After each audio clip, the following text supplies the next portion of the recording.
5월부터는 레위기 말씀을 살펴보고 있습니다. 어제 레위기 1장에 나오는 번제에 대한 내용들을 살펴보았고요. 오늘은 소제에 관한 내용을 살펴보려고 합니다.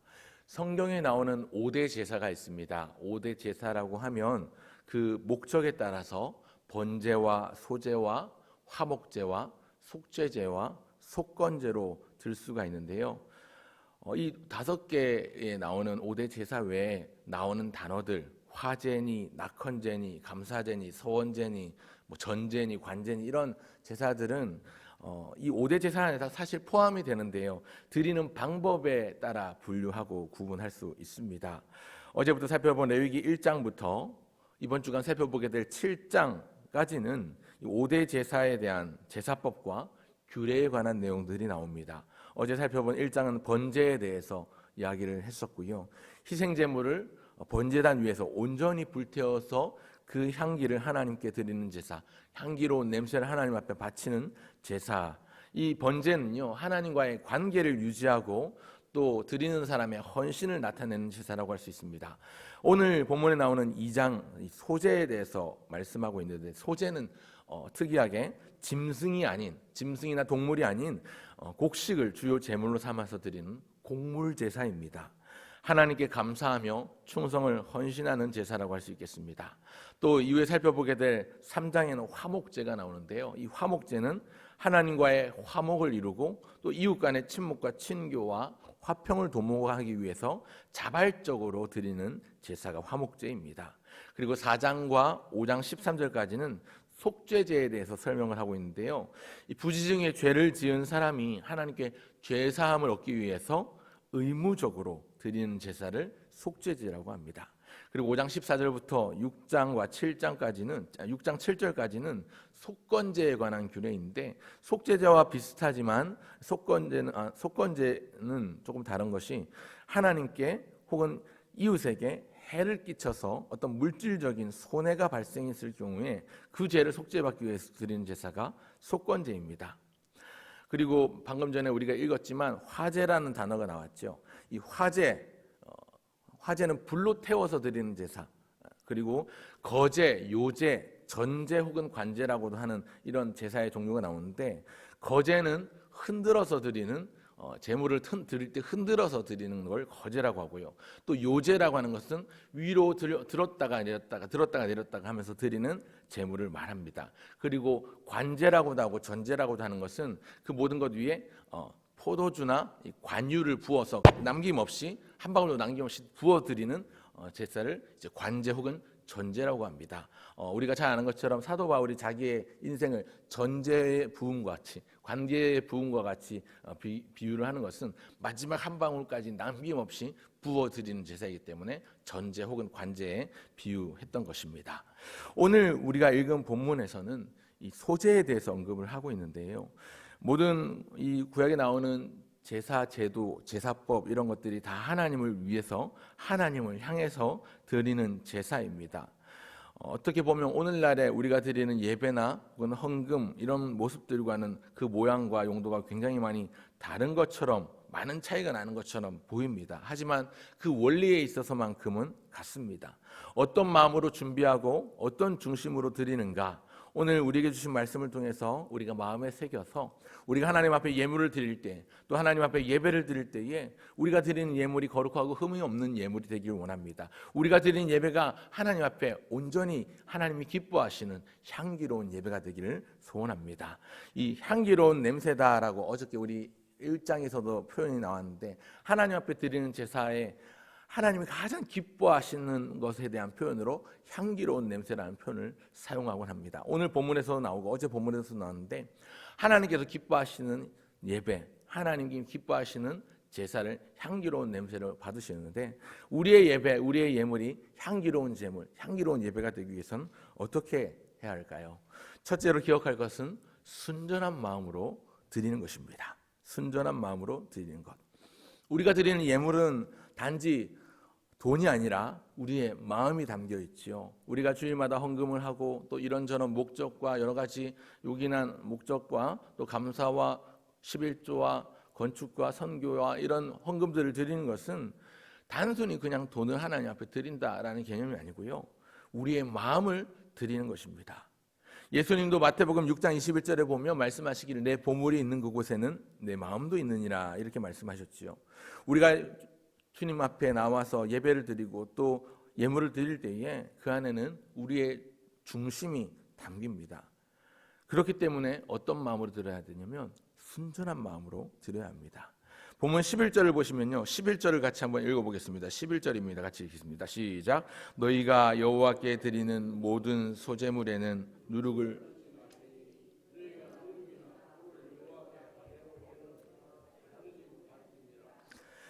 누룩을 넣지 마라 이런 말씀을 하고 있습니다.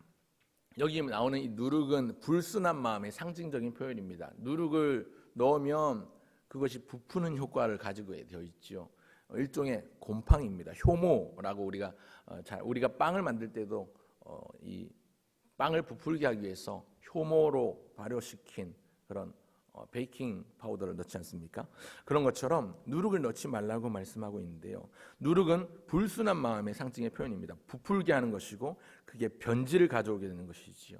예물을 드릴 때에 불순한 꿍꿍이가 거기 낀다면 그건 예물이 아니라 하나님을 향한 모욕이 됩니다.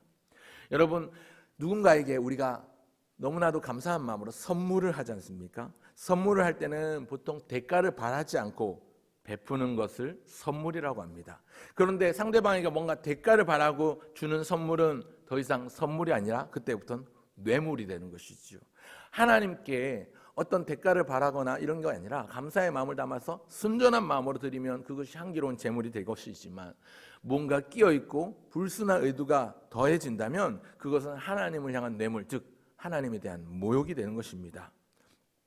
우리가 드리는 예물은, 우리가 오늘 드리는 헌금은 오직 주님의 은혜에 감사하는 순전한 마음의 표현이어야 하는 것입니다. 그렇기 때문에 우리가 어떤 마음으로 예물을 드릴 것인가, 어떤 마음으로 예배를 드릴 것인가, 첫 번째는 순전한 마음으로 예물을 드리고 예배를 드리는 저와 여러분 되시기를 간절히 소원합니다. 그런가 하면 어떤 마음으로 예물을 드리고 예배를 드려야 될까요? 둘째로 기억할 것은 언약을 기억하며입니다. 하나님과의 언약을 기억하며 드리는 것이 우리의 예배, 우리의 예물이어야 합니다. 13절을 보시면요, 또 명령하시기를 내 모든 소제물에 소금을 치라. 내 하나님의 언약의 소금을 내 소재에 빼지 못할지니 내 모든 예물에 소금을 드릴지니라 이렇게 말씀하고 있습니다. 여러분, 소금을 치라 말씀하면서 이 소금을 일컫기를 하나님의 언약의 소금이다 이렇게 말씀하고 있죠. 예물은 우리가 하나님 안에 있음을 기억하는, 그 언약 안에 있음을 고백하는 행위입니다. 예물을 드린다는 것은 우리가 하나님의 언약 안에 있는 언약의 백성입니다라는 것을 확인하는 행위인 것이죠. 하나님은 나의 하나님이 되시고 나는 하나님의 백성이 된다는 언약에 대한 증표입니다. 출애굽기 19장 2절부터 6절까지 말씀을 보면 세계가 다 내게 속하였나니 너희가 내 말을 잘 듣고 내 언약을 지키고 내 언약을 잘 지키면 너희는 열국 중에서 내 소유가 되고 나는 너희의 하나님이 되리라. 너희가 제사장 나라가 되리라 하는 약속을 하나님께서 주시지요. 그 언약을 입술로만 아니라 하나님 앞에 보여드리는 어떤 모습으로 드리는 것이 하나님 앞에 드리는 예물인 것이죠. 근데 그 모든 소제물에는 소금을 치라고 말씀하십니다. 왜 하필 소금이냐? 첫 번째로 우리가 기억할 것은 소금의 성격인데요. 소금은 변질을 막고 부패를 막는 효과를 가지고 있지요. 하나님의 언약에는 변질이 없다, 변함이 없다는 것을 의미하는 것입니다. 영원히 부패하지 않고 썩지 아니할 것으로 하나님의 언약이 주어졌다는 것이지요. 또 뿐만 아니라 소금은 그 소금 자체도 변질되지 않지만 부패를 막는 역할을 하지요. 그래서 우리 예수님께서도 너희는 세상의 빛이다 말씀하시면서 같이 말씀하신 것이 너희는 세상의 소금이다. 그러면서 말씀하시기를 소금이 만일 그 맛을 잃으면 무엇으로 짜게 하리요? 그 맛을 잃으면 아무데도 쓸데없어 길가에 버려질 뿐이니라 말씀하셨지요. 맛을 내는 효과를 또 가지고 있는 것이지요. 하나님께 드리는 기쁨의 제사, 특별히 우리의 삶을 통해서 영향력을 발휘하는 어떤 맛에 대해서 또한 우리가 생각해 볼 수 있겠습니다. 우리가 이 소금을 치는 것에 대해서 나중에 역대기서 우리 지난 주간에 읽었을 텐데요. 이 아비야와 여로보암이 전쟁을 벌이게 됩니다. 북이스라엘과 남유다의 이 여로보암과 아비아가 전쟁을 벌이게 되는데 하나님께서 다윗에게 언약하신 말씀을 들어서 소금 언약으로 다윗에게 모든 땅을 주겠다, 모든 기업을 주겠다라고 약속하지 않으셨느냐라고 그 말씀을 하십니다. 그러면서 하나님을 섬기던 아비아가 여로보암을 이기고 승리하게 됩니다. 하나님의 약속이 이루어졌다, 소금 언약이 성취되었다 하는 내용이 나오는데요. 이 언약에 관한 내용은 민수기 18장 7절, 8절, 9절에 나오고요. 그리고 아비아와 여로보암의 전쟁 사건은 역대기 13장에 나옵니다. 그래서 소금 언약으로 하나님께서 세우신 언약. 그래서 여기 역시 소금이 나오는데 처음 소금이 등장하는 게 이 레위기 2장에 나오는 소재에 소금을 칠지니라 하는 말씀입니다. 이 소금 언약이라고 하는 것은 중요한 것은 변질되지 않는 영원한 변함이 없는 하나님의 언약을 상징한다라는 것을 조금 기억하셨으면 좋겠습니다. 우리의 예물은요, 지금까지 지켜주신 은혜에 대한, 하나님의 은혜에 대한 감사이지만 또한 동시에 앞으로도 내 삶이 주님의 손안에, 다시 말해 변하지 않는, 소금처럼 변치 않는 하나님의 언약 안에 있음을 믿는 신뢰의 표현이라고 할 수 있겠습니다. 그렇기 때문에 우리가 예물을 드릴 때에, 또 예배를 드릴 때에 내가 하나님의 백성, 하나님의 권속임을 기억하면서 그 존귀한 신분을 허락해 주신 주님 앞에 감사하는 마음이 항상 있어야 되겠습니다. 그런가 하면 하나님 앞에 예물을 드릴 때 어떤 마음으로 드리는가, 어떻게 예배를 드리고 어떻게 예물을 드릴 것인가. 세 번째는요, 하나님 나라의 역사를 위하여, 하나님 나라의 역사를 위하여 예물을 드리고 하나님 나라의 역사에 동참하기 위하여 예배를 드리는 것입니다. 여러분, 우리가 드리는 하나님 앞에 드리는 헌금, 우리가 드리는 예물은요, 하나님에 대한, 하나님을 향한 감사인 동시에 하나님 나라의 위대한 역사에 참여하는 통로가 되는 것입니다. 오늘 읽은 본문 3절을 보시면요, 3절 한번 같이 한번 읽어보겠습니다. 3절 시작. 그 소재물에 남은 것은 아론과 그의 자손에게 돌릴지니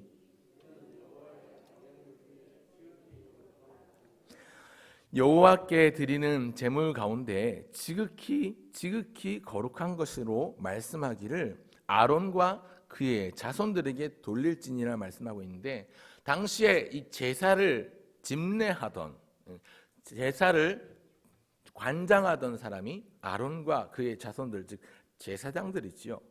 남은 것을 제사장들에게 돌리라고 하는 것은요, 예배를 섬기고 하나님 나라의 역사를 펼쳐가는 귀한 일꾼의 대표로 상징되는 이 아론과 아론의 자손들을 그 일꾼으로의 대표적인 어떤 상징성을 가지고 있을 때 그들에게 드리라는 것, 화제로 드리고 남은 것, 불태워 드리고 남은 소재물을 제사장의 몫으로 돌리라고 명하십니다. 지금도 우리가 헌금의 원리를 조금 생각해 보면 그렇습니다. 우리나라의 경우는 거의 우리가 드리는 헌금 가운데서 목회자들의 생활비를 드리지요. 우리가 드린 예물 가운데 그 일부가 주님께서 사용하시는 귀한 일꾼들, 교회를 이끌고 또 예배를 관장하고 예배를 집례하는 그런 목회자들의 생활비 몫으로 돌리고 있는 것이 같은 원리로 그렇게 드려지고 있는 것인데요. 우리가 드리는 예물이 단순히 사회적인 공익만을 위해서 쓰인다면 그게 무슨 하나님 앞에 드려지는 예물이라고 할 수 있겠습니까? 그건 그냥 사회 일반 NGO 단체에 기부해도 되는 것이죠. 그러나 우리가 드리는 예물이 주님의 몸된 교회와 하나님 나라의 확장과 복음의 진보를 위해서 드려지는 것, 그리고 이 일에 자기의 삶을 바쳐서 생활하는 사람들의 생활비를 조달하는 데 쓰인다고 한다면, 우리는 넓게 우리가 드리는 우리가 모든 예물과 헌금과 이러한 부분들에 대해서 넓은 의미에서 우리는 하나님 나라의 역사에 동참하는 것이지요. 그렇기 때문에 우리의 드리는 예물 가운데 우리가 생각해야 될 것, 순전한 마음으로 하나님 앞에 드리고, 또 이것을 드릴 때마다 우리가 하나님의 백성된 것을 기억하고 하나님의 언약에 있는 것을 기억하고, 또 그러한 마음 가운데 하나님 나라의 역사를 위해서 귀하게 세우신 주의 일꾼들을 위해서 또 섬김의 모습으로도 쓰일 수 있다는 것을 기억하셨으면 좋겠습니다. 무엇보다 우리의 모든 죄와 우리 인생들의 구원을 위해서 친히 하나님 앞에 자기 자신을 가장 귀한 예물로 바치셨던 예수님의 그 구속의 사역을 통한 속량의 은혜, 속전의 은혜에 감사하는 마음으로 오늘도 우리의 삶을 드리고 우리 가진 것에 가장 정성과 마음을, 소중한 가치를 담아서 하나님 앞에 영광이 되도록 올려드리는 것이 오늘 2장 소재에 대한 제사법을 묵상하고 나누면서 우리가 생각해 보아야 할 부분이라고 생각을 했습니다. 우리가 하나님 앞에 드리는 모든 예배가 다 소중하고 우리가 드리는 모든 예물이 다 소중하지만 그 안에 무엇보다 우리의 마음이 담겨 있는 것, 우리가 드리는 것은 일부이오나 일부만 아니라 우리의 남은 생애를 다 드린다는 마음으로, 왜냐하면 모든 것이 처음부터 내 것이 아니라 하나님의 것이기에, 그렇기 때문에 하나님 앞에 드린다는 헌신의 마음이 뒤따라야 하는 것입니다. 하나님의 언약 안에 있는 사랑하는 성도 여러분, 오늘도 그 언약 안에서 하나님을 사랑하는 마음, 우리를 향한 영원히 변치 않은 그 약속을 지키실 하나님에 대한 신실함을 신뢰하면서 하나님 나라의 역사에 위대한 동참을 할 수 있는, 그래서 우리의 예배가 좀 더 진실되고 좀 더 소중하고 좀 더 가치롭고 좀 더 아름다운, 그래서 성경의 표현대로 하나님이 가장 기뻐하실 만한 향기로운 제사로, 향기로운 예배로 드려지는, 또 오늘 새 하루를 시작하면서도 이 하루가 하나님 앞에 영광이 되는 하루가 되기를, 그래서 하나님, 우리의 물질만 아니라 우리의 마음도 우리의 시간도 우리의 전부도 드립니다. 하나님이 향기로운 제사로 받아주옵소서. 이런 헌신의 마음을 담아 이 하루 믿음으로 살아내시는 저와 여러분 모두가 되시기를 주의 이름으로 축원합니다. 기도하겠습니다.